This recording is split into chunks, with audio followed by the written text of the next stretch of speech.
Semuanya, saya akan mencalonkan diri jadi pejabat di negeri ini. Hahaha.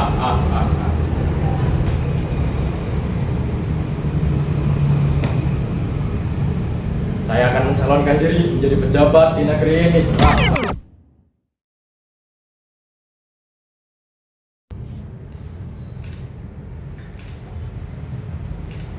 Semuanya, saya akan mencalonkan diri menjadi pejabat di negeri ini. Hahaha.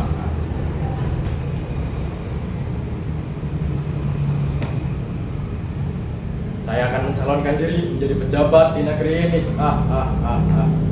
Hei, kamu. Iya, kamu yang di sana. Jangan lupa pilih saya ya. Jangan sampai kalian semua yang ada di sini salah pilih. Tentukan pilihanmu. Jangan lupa pilih saya ya. Gunakan hak suara kalian ini untuk memilih saya ya. Jangan lupa pilih saya ya. Jangan lupa pilih saya ya.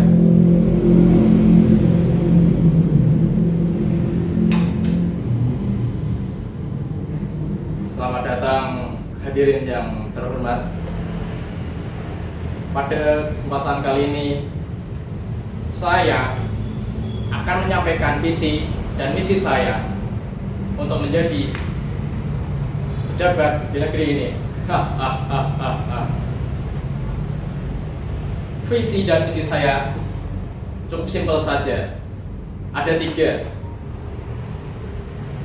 Dan itu bisa kita laksanakan dengan sangat mudah. Yang pertama, keadilan. Kedua, kemakmuran. Dan yang ketiga, kesejahteraan. Jika nantinya saya terpilih, bahan pokok akan mudah. Semua rakyat untuk membeli bahan pokok, sembako, beras, minyak, mie, dan telur atau jenisnya akan mudah. Bahan bakar, bensin, solar kami sediakan, dan tentunya harganya akan sangat murah.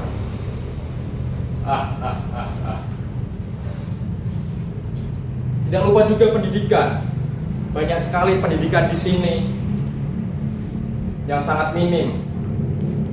Dan di era saya ini, pendidikan akan kita ajukan, pesutkan. Dan itu pendidikan akan sangat mudah didapatkan untuk semua kalangan. Tapi itu jika nantinya saya terpilih. Saya pertegaskan lagi kepada kalian semua yang ada di sini, jangan lupa pilih saya ya. Jangan lupa pilih saya ya. Kamu jangan lupa pilih saya ya. Jangan lupa pilih saya ya.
nggak taunya malah dioplos pula. Waduh, kalian semua tuh nggak merasakan apa yang kami rasakan. Kami orang miskin, sedangkan kalian orang kaya. Kami apa-apa harus bayar. Bahkan untuk meminta keadilan saja kami harus bayar. Uang kami sudah banyak terbuang-buang, yang mana akhirnya masuk kantong kalian sendiri. Waduh, berarti monster harus dihukum mati dong. Koruptor hukum mati, koruptor hukum mati, koruptor hukum mati, koruptor hukum mati, koruptor hukum mati. Rugi. Ada apa sih Mbak Ca? Kenapa sih? Aku tak mengerti hasil panen yang melimpah, namun hasilnya tak bisa aku rasakan. Seharusnya kau senang, mengapa bersedih? Bagaimana aku tak sedih? Jabat itu memonopoli harga beras. Tak tahu malu mereka seenaknya menaikkan harga. Bagaimana nasib buruh sepertiku? Kami bekerja dari pagi sampai sore dengan gajian sedikit pun harus terkena imbasnya. Kami bertani, bukan budak. Silakan ya. Selamat pagi, Bu Naik, jasa Mbak Aja. Selamat pagi, Mbak Indah. Mau kemana Mbak Indah? Betul. Saya mau cari kerja. Coklatnya satu ya Mbak Aja? Oh, coklat yang kemarin. Ini coklat yang udah keempat loh Mbak Indah. Iya, makasih. Loh, bukannya Mbak Ida udah kerja di PT Mawar Putih?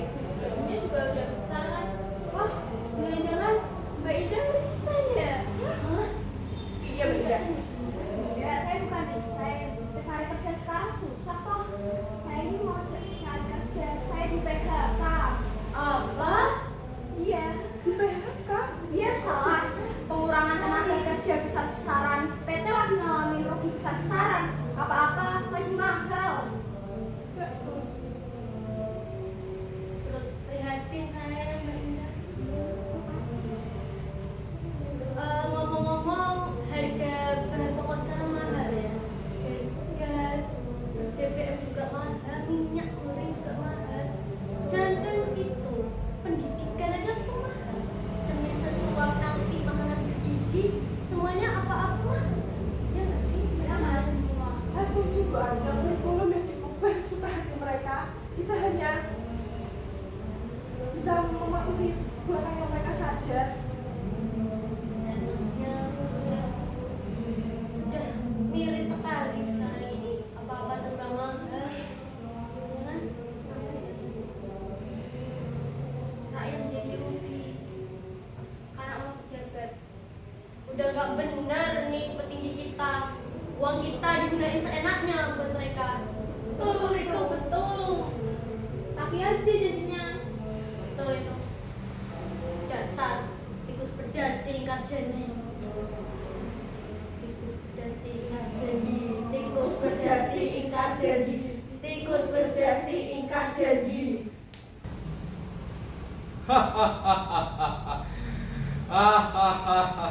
Sungguh senangnya hatiku ini dengan laporan ini. Sungguh senangnya aku dengan laporan ini. Kita, Ezra, sini kalian. Ya Pak. Menurut kalian, kita mau impor barang atau ekspor barang yang dari laporan ini? Tapi Pak, di dalam negeri saja kita masih kekurangan. Bapak yang membatasi penjualannya, padahal harganya masih berlimpah. Ya udah apa atau kalau kita berhasil menjual barangnya banyak? Tapi Pak, sudah banyak loh keluhan dari para masyarakat seperti naiknya harga bahan pokok karena penaikan harga yang Bapak buat sendiri. Lalu banyaknya buruh yang Alah, apa? kamu ini banyak bicara sekali. Tapi kita ini kurang tenaga kerja Pak. Ya udah apa toh kalau kita kayak gitu? Salah siapa? Rakyat itu milih saya. Bener kan? Salah siapa? Belum lagi para mahasiswa di luar sana yang udah pulang ke tanah air karena saya kerja di sini itu susah dan gajinya cuma sedikit Pak. Kalau itu ya terserah mereka, mereka mau kemana. Yang penting uang masuk ke kantong kita, paham?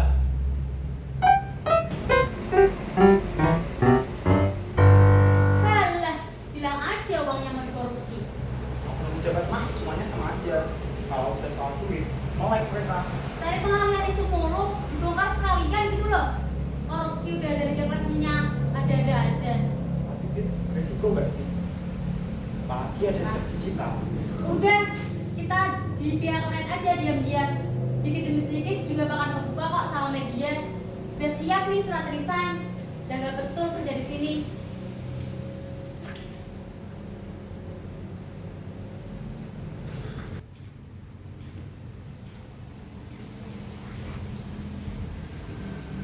Tolong tangkap saya. Tolong tangkap saya. Apa tidak salah? Saya ingin memberi contoh kepada rekan-rekan korupsi yang lain. Tak baik melarikan diri, lebih baik duduk tenang ke pengadilan maksud saya. Kalau pengen sembunyi, bukanlah penjara itu adalah tempat persembunyian yang paling aman.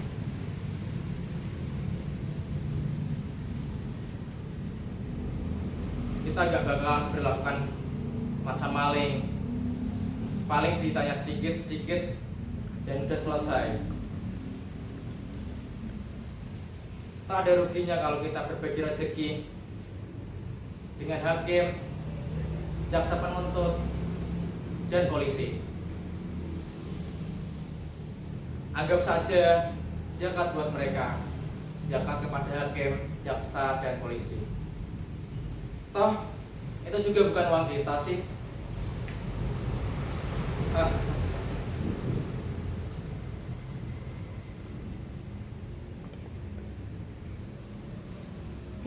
Makanya saya di sini minta diadili. Saya tak hendak membantah. Itu urusan para pengacara. Karena untuk itulah mereka dibayar. Mereka dibayar untuk menjadi pengacara saya.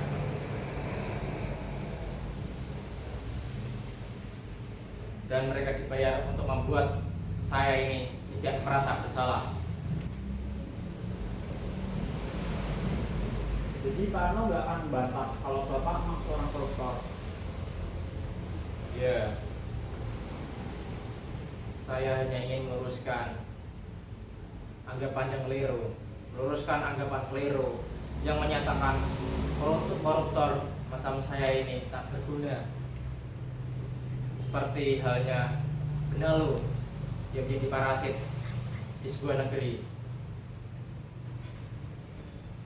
Koruptor macam saya jelas aset bangsa, karena dengan koruptor uang akan terdistribusi dengan sempurna. Kamilah yang menggerakkan roda perekonomian di negeri ini. Dengan korupsi terjadi pemerataan segala bidang pembangunan, seperti pembuatan tempat ibadah, bagian donasi sosial pada yatim piatu. Toh kami tak pernah menikmati buat sendiri. Action. Lalu bagaimana dengan para mahasiswa yang terus menurut semua protokol saudara kan Pak? Naif. Bila para mahasiswa terus menuntut koruptor penjara, nanti malah repot, mesti bikin banyak penjara. Karena banyak warga kita sekitar 70% warga Republik ini pasti akan masuk penjara. Tidaklah itu akan memberatkan anggaran untuk negara. Percayalah, biaya memenjarakan koruptor jauh lebih tinggi timbang dana subsidi BBM yang telah negara berikan kepada rakyat. Jadi, memenjarakan koruptor itu justru kontraproduktif. kontraproduktif untuk perekonomian bangsa kita. Daripada uang dihambur-hamburkan,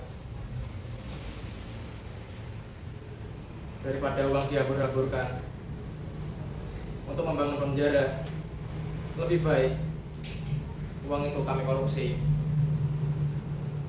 lalu kami bagi-bagikan secara adil dan merata kepada rekan-rekan yang telah membantu untuk menkorupsi uang-uang itu.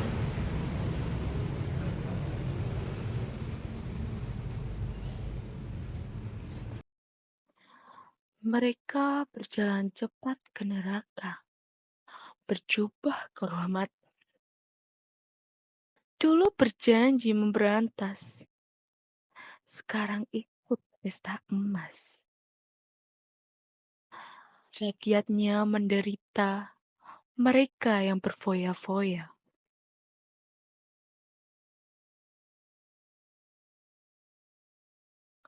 Wahai tikus-tikus berdasi, selamat telah mengobrak-abrik negeri ini.